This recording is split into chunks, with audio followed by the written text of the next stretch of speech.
नमस्कार, मैं हूं मनोज मानस। स्वागत है आपका हमारी खास पेशकश चुनावी अखाड़ा में। इन दिनों सियासत का यह अखाड़ा घमासान का सबब बना हुआ है। मौसम के तलखे तेवरों के साथ ही ये सियासी पारा भी चढ़ता नजर आ रहा है। फिलहाल आज हम आपके लिए लाए हैं अलग अलग लोकसभा सीटों की चुनावी ताजा और गर्मा गर्म ये चुनावी चर्चा। इस कार्यक्रम में हम बात करेंगे चुनावी रणनीतियों की, राजनीतिक दलों की चुनौतियों और जनता जनार्दन की अपने नेताओं से उम्मीदों की। तो देखिए हमारा खास कार्यक्रम चुनावी अखाड़ा।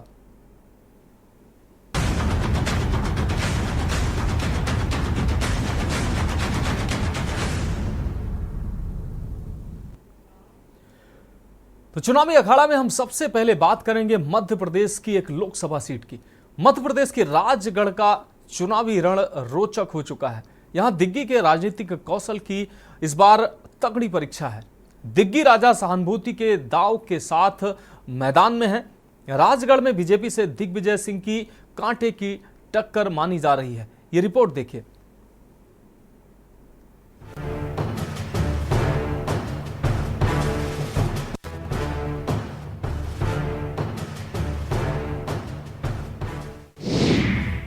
राजगढ़ का चुनावी रण, दिग्गी के राजनीतिक कौशल की परीक्षा। सहानुभूति के दांव के साथ दिग्गी के राजनीतिक कौशल की होगी परीक्षा। कांटे की टक्कर में फंसी सीट। दिग्विजय सिंह खेल रहे इमोशनल कार्ड। राजगढ़ में दिग्विजय सिंह सियासी जंग में अपनाई जाने वाली हर रणनीति आजमा रहे हैं। भाजपा पर हमले कर रहे हैं तो इमोशनल कार्ड भी खेल रहे हैं। सहानुभूति की लहर पर पूरी तरह सवार दिग्विजय लोगों के बीच जाकर कह रहे हैं कि मेरा आखिरी चुनाव है। राघवगढ़ मेरी जन्मस्थली तो राजगढ़ कर्म भूमि है। हम आपको बता दें कि दिग्गज नेता दिग्विजय सिंह अपने जीवन का सबसे कठिन चुनाव लड़ रहे हैं। वह 2019 में भोपाल से भाजपा की प्रज्ञा ठाकुर से हार गए थे। कहा तो ये जाता है कि वो इस बार लड़ना नहीं चाहते थे। पार्टी ने मैदान में उतार दिया तो 77 साल के दिग्गी 32 साल बाद राजगढ़ किले को बचाने के लिए खूब मेहनत कर रहे हैं। यह चुनाव दिग्गी राजा के राजनीतिक कौशल की असली परीक्षा भी ले रहा है। दिग्गी के इस इम्तिहान में उनका पूरा कुनबा मैदान में जुटा है। वहीं दिग्विजय के बेटे और राघवगढ़ विधायक जयवर्धन सिंह ने राघवगढ़ और चाचौड़ा विधानसभा क्षेत्र में मोर्चा संभाल रखा है। दिग्विजय की पत्नी अमृता राय गांव-गांव घूम रही हैं। भाई और दोस्त भी अलग अलग विधानसभा सीटों में लगे हुए हैं। बता दें कि दिग्विजय सियासी जंग में अपनाई जाने वाली हर रणनीति आजमा रहे हैं। भाजपा पर हमले कर रहे हैं तो इमोशनल कार्ड भी खेल रहे हैं। सहानुभूति की लहर पर पूरी तरह सवार दिग्विजय लोगों के बीच जाकर कह रहे हैं कि ये मेरा आखिरी चुनाव है। भाजपा के लिए भी राजगढ़ मजबूत गढ़ है। इस संसदीय सीट में राजगढ़, ब्यावरा, खिलचीपुर, सारंगपुर, नरसिंहगढ़, राघवगढ़, चचौड़ा, सुसनेर विधानसभा सीटें आती हैं। 6 पर भाजपा का कब्जा है। सिर्फ राघवगढ़ और सुसनेर सीट ही कांग्रेस के पास है। पूरे इलाके में आरएसएस की सक्रियता काफी अधिक है।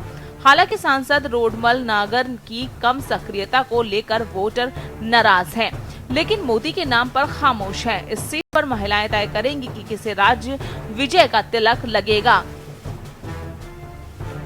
क्योंकि महिला वोटर उज्ज्वला राशन और लाडली बहना योजना को लेकर काफी ज्यादा खुश हैं। बता दें कि इस सीट पर लगभग 18 लाख वोटर हैं। राजगढ़ संसदीय सीट का जातीय समीकरण। मीणा, दांगी, सौंधिया, गुर्जर, तंवर, धाकड़, राजपूत समाज का सबसे अधिक प्रभाव। कांग्रेस और भाजपा दोनों के लिए जातिगत समीकरण अहम। जातिगत समीकरण साधने की कोशिश में जुटे कांग्रेस और भाजपा। पिछले 2 चुनाव से यहां कांग्रेस को हार मिल रही है। दिग्विजय के आने से इस बार का चुनाव दिलचस्प।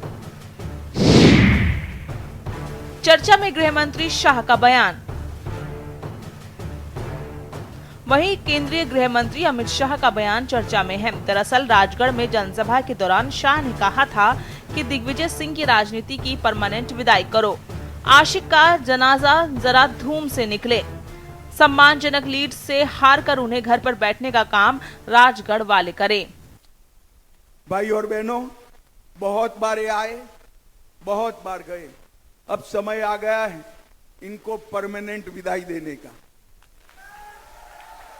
राजनीति से दिग्विजय सिंह की परमानेंट विदाई राजगढ़ वालों ने करनी है।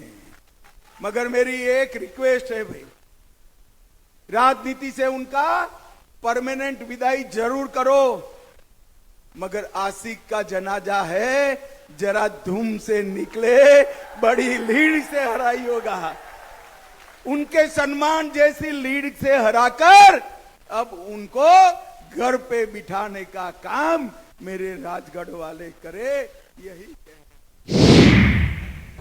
राजगढ़ का चुनावी मुद्दा।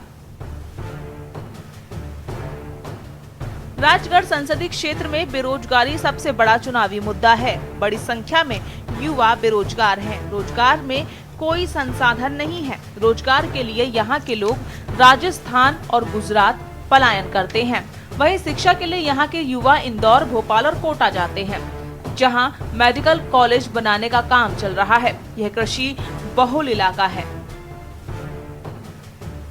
स्पेशल डेस्क के न्यूज इंडिया।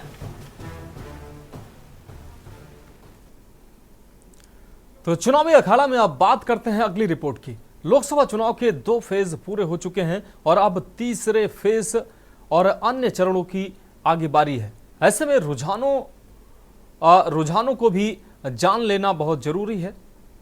कहां कितना रुझान रहा और कितना वोट डाला गया, महिलाओं का वोट प्रतिशत कितना रहा और पुरुषों का कितना रहा, आइए इस रिपोर्ट के माध्यम से जानते हैं।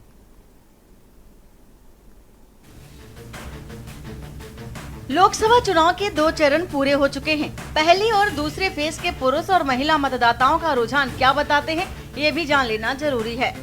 निर्वाचन आयोग के आंकड़े बताते हैं कि लोकसभा चुनाव 2024 के पहले 2 चरणों में राजनीतिक दलों द्वारा महिलाओं के मुद्दों पर अपना प्रचार अभियान केंद्रित करने के बावजूद महिला मतदाताओं की वोटिंग में कमी आई है।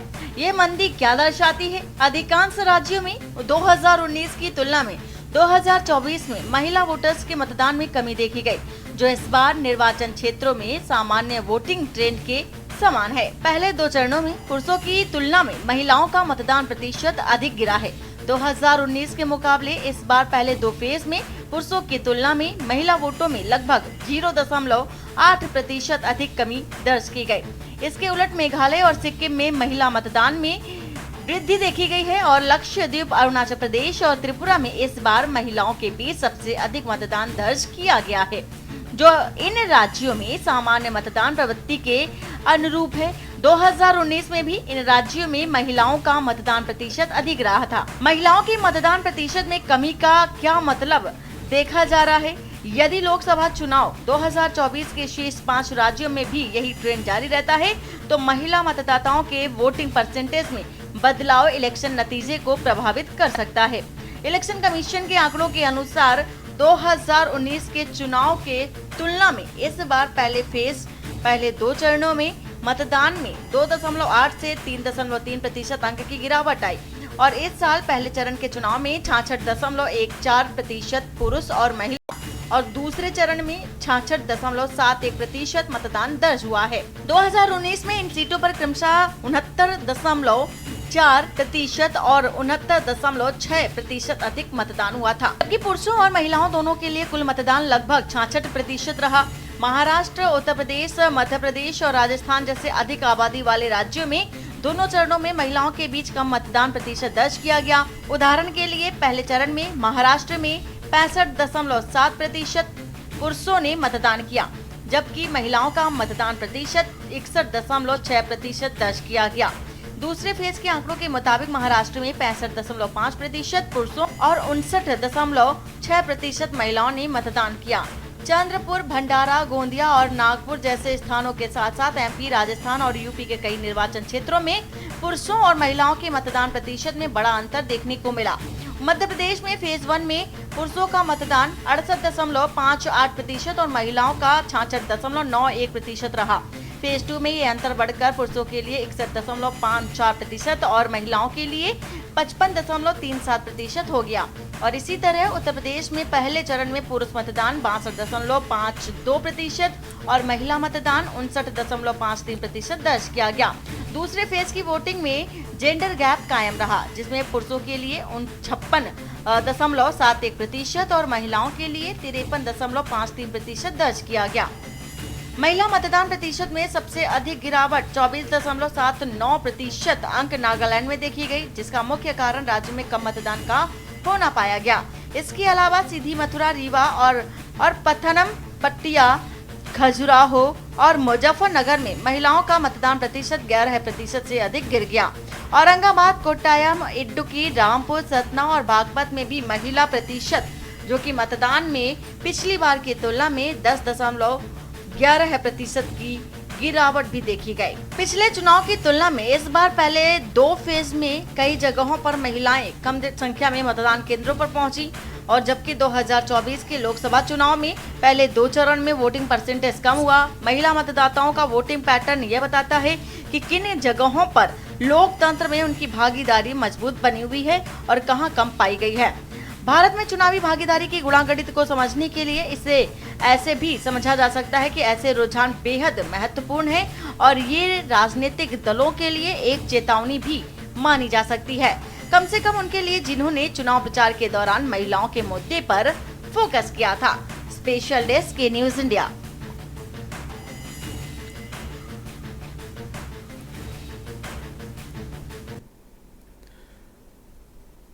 तो चुनावी अखाड़ा में अब हम बात करते हैं मध्य प्रदेश की ग्वालियर सीट की। मध्य प्रदेश में सियासी घमासान मचा हुआ है। ग्वालियर सीट का चुनावी समीकरण खास है। यहां से अटल बिहारी वाजपेयी 1971 में जनसंघ के टिकट पर जीत कर आए थे।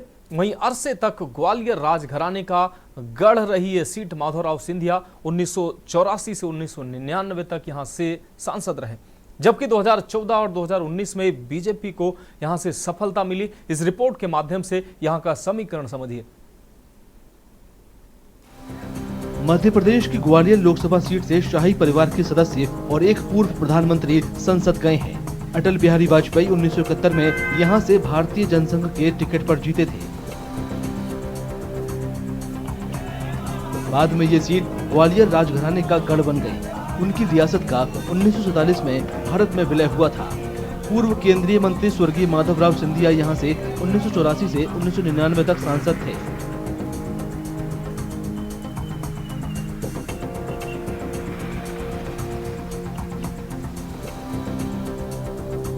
1996 में वे कांग्रेस से अलग होकर मध्य प्रदेश विकास कांग्रेस के टिकट पर जीते थे। उनकी बहन यशोधरा राजे सिंधिया यहां से बीजेपी के टिकट पर 2007 में और फिर 2009 के उपचुनाव में जीती।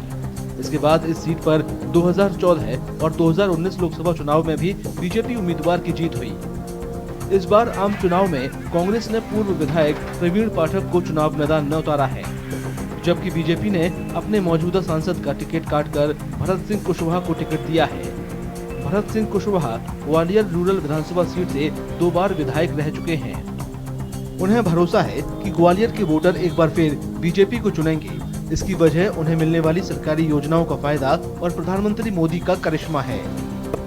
जनता में मोदी जी को लेकर अपार स्नेह और ऐसा लगता है जनसंपर्क के दौरान कि जनता पूरी तरह से मूड बना चुकी है कि देश के प्रधानमंत्री जी को फिर तीसरी बार प्रधानमंत्री बनाना है, क्योंकि मोदी जी का काम बोल रहा है। मोदी जी ने देश के लिए भी काम किया है, समाज के लिए भी किया है और बेहतर विकास कराने का भी पूरी तरह से प्रयास किया है।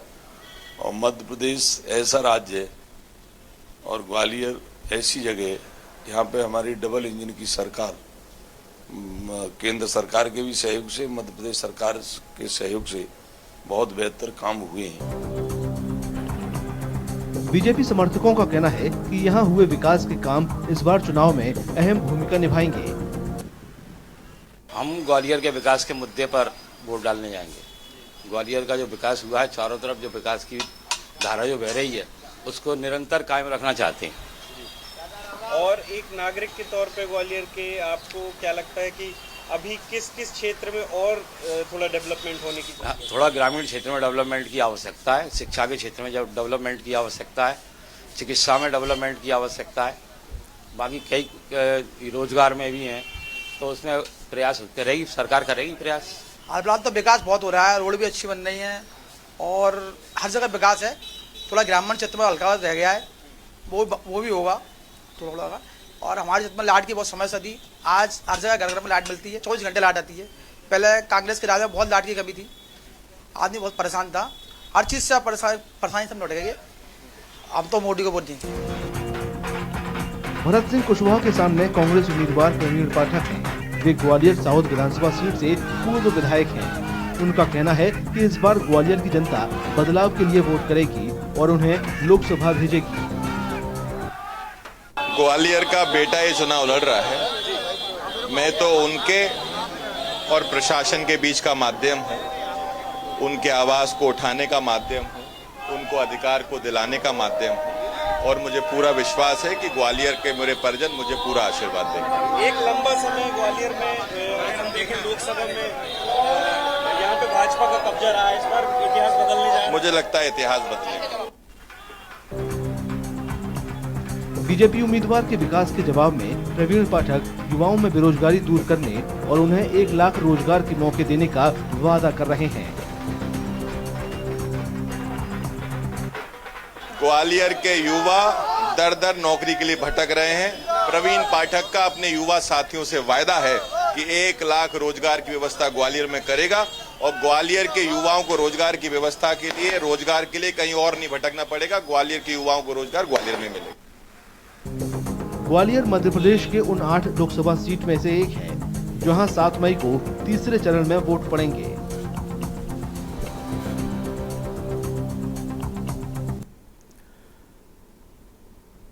तो चुनावी अखाड़ा में यहां वक्त एक ब्रेक का है और ब्रेक के बाद हम अगले लोकसभा सीट का समीकरण समझेंगे। तो ब्रेक के बाद चुनावी अखाड़ा में एक बार फिर से आपका स्वागत है। तो ग्वालियर सीट के बाद अब मध्य प्रदेश की ही मुरैना सीट का लेखा जोखा और समीकरण समझ लेते हैं। मुरैना सीट का लेखा जोखा अपने तरीके से खास है। मुरैना सीट बीजेपी का लंबे समय से गढ़ रही है। 1996 से लगातार बीजेपी ये सीट जीतती रही है। यहां से शिवमंगल सिंह तोमर बीजेपी उम्मीदवार इस बार बनाए गए हैं, तो वहीं उनका मुकाबला इस बार कांग्रेस के सत्यपाल सिकरवार से है। पूर्व केंद्रीय मंत्री नरेंद्र सिंह तोमर यहां से सांसद हैं। ये रिपोर्ट देखिए।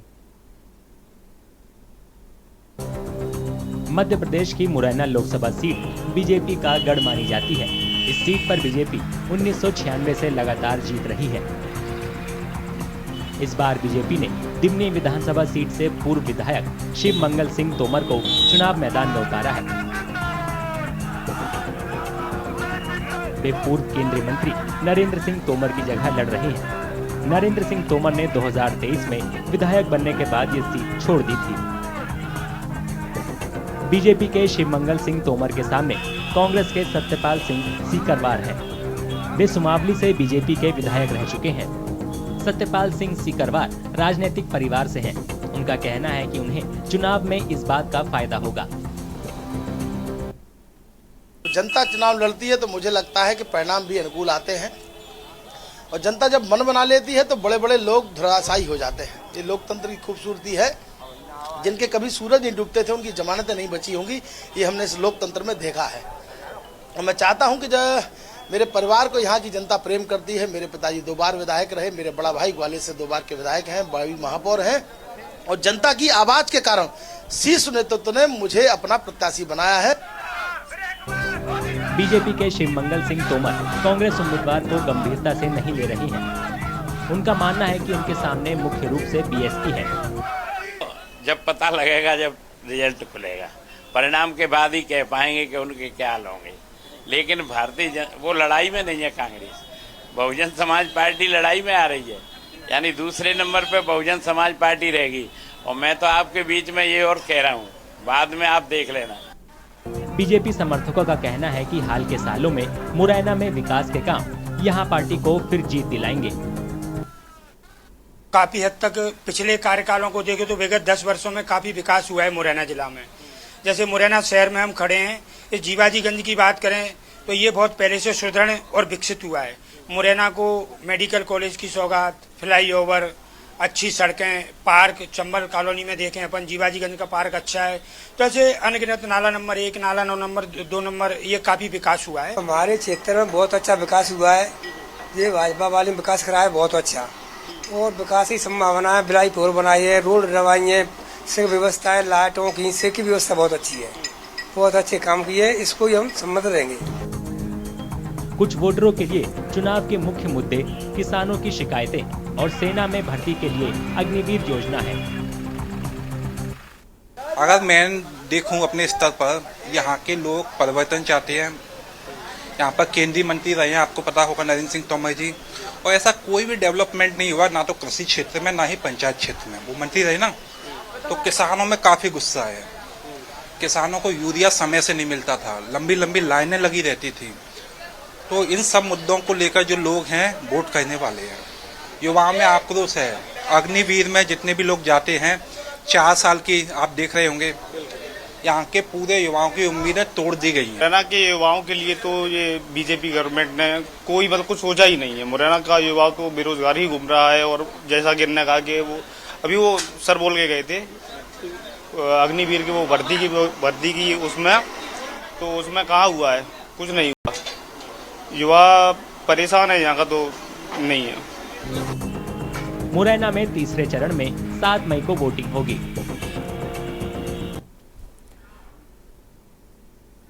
तो हमारी खास पेशकश चुनावी अखाड़ा में अभी के लिए मेरे साथ इतना ही। मुझे दीजिए इजाजत और आप देखते रहिए के न्यूज इंडिया।